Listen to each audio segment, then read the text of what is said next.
Tem desejo de se aprofundar na palavra de Deus para ter mais firmeza? E o mais importante, se você quiser realmente saber interpretar corretamente a palavra de Deus, eu tenho um convite para fazer a você. Quero te convidar para conhecer o Bacharel Livre em Teologia do Nascido de Novo. Curso com mais de 80 matérias, mais de 50 bônus exclusivos para você, com todo o material incluso, que vai te levar a ter o seu certificado e a sua credencial de teólogo. Para conhecer todos os detalhes do curso, é só clicar em Saiba Mais aqui embaixo. Não tinha esse termo cristão até Não, então? Novo Testamento só aparece 3 vezes. Como que eram chamados? Judeus ou... Os do caminho. Os do caminho. Nazareno. Nazarenos. Olha só. É porque o Jesus não veio fundar religião. É. Jesus é o cumprimento da escritura hebraica, das profecias, e ele veio anunciar a salvação que se estende aos outros povos. Depois, por uma série de elementos aí que são tanto quanto tristes, você tem uma separação absoluta da sinagoga da igreja. Mas no princípio não era assim. Tá. Então a gente entendeu o panorama dessa força do Império Romano. Eles são repressores pra caramba. Eles não aceitam...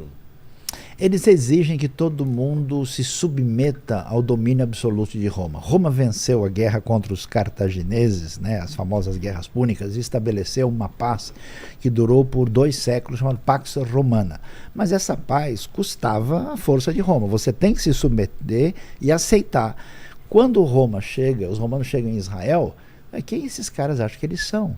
Eles chamam a gente de cães, eles comem separados, eles dizem que não trabalham um dia por semana, nós somos donos do negócio, e que história é essa? E agora eles não deixam a gente entrar no templo e fazer qualquer lugar, a gente tem um faz detalhe, isso. eles se consideravam até abertos para outras divindades. Então o problema deles não era o fato de que o judeu tivesse uma outra divindade. Isso não era o problema. Não era o problema. O problema era que eles achassem que o seu Deus era único.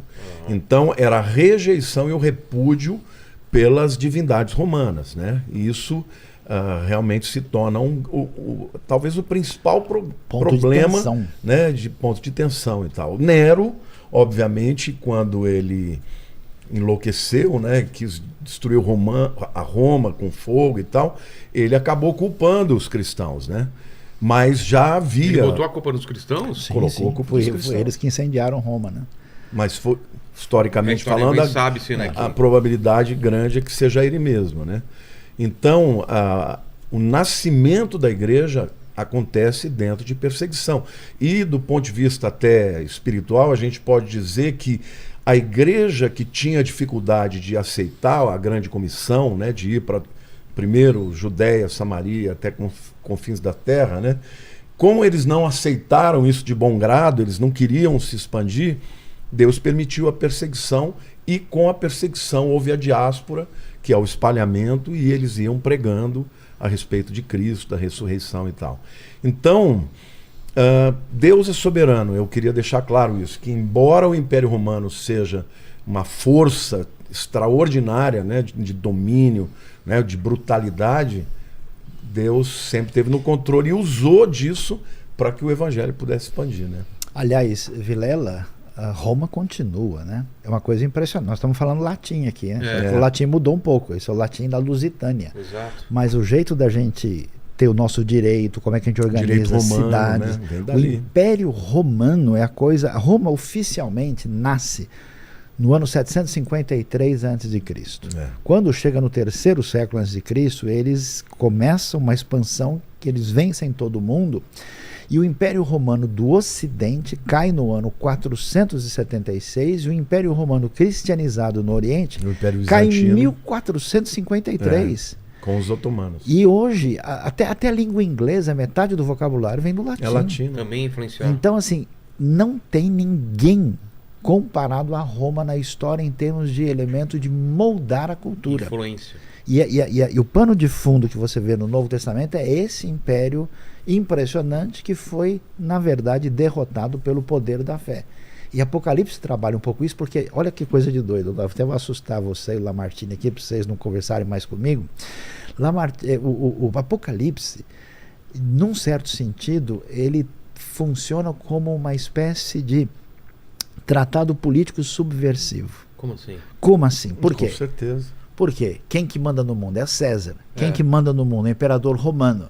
Aí daqui a pouco os romanos vão lá pegar esse livro desse cara dizendo o quê?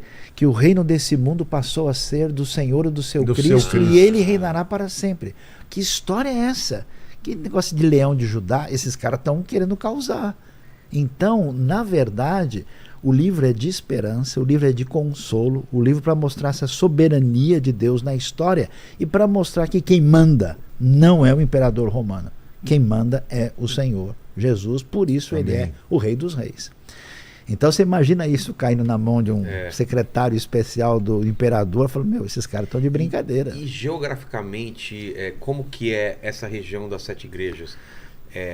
Terreno, vegetação, distâncias, como que Não, é Turquia, né? Então você tem, a Turquia é uma topografia diferente de Israel, que é muito mais árido, lá é bonito, você tem os famosos, né, cedros do Líbano, que são árvores milenares, que mesmo na época do inverno não perdem as suas folhas, é muito fértil.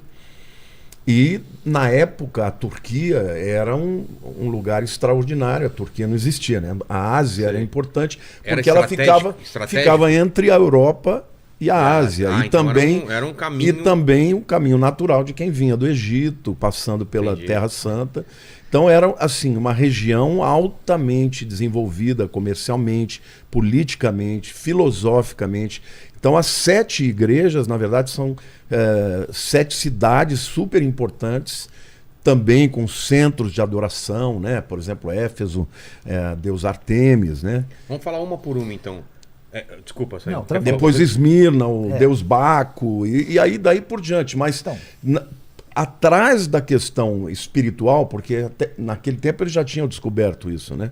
Que religião ajunta povo e traz poder. Existe a questão também histórica, a questão política. Por exemplo, o templo de Artemis, né? Ou Diana, era um banco. Um banco onde tinha dinheiro, de dinheiro, depositário mesmo, as pessoas depositavam muito dinheiro, joias e tal. Então, essa é uma região importante. As comunidades cristãs que lá estavam crescendo, né, apesar de toda a perseguição. Em Éfeso, por exemplo, tem o fato de que Paulo começa a pregar contra, né? E que acaba quando ele começa a afetar o negócio complica do camarada que fazia né, as estátuas de Artemis e tal. E aí ele gerou uma confusão, juntou todo mundo economia, no estádio e começou a gritar 2 horas, né? Diana, Artemis. Não tinha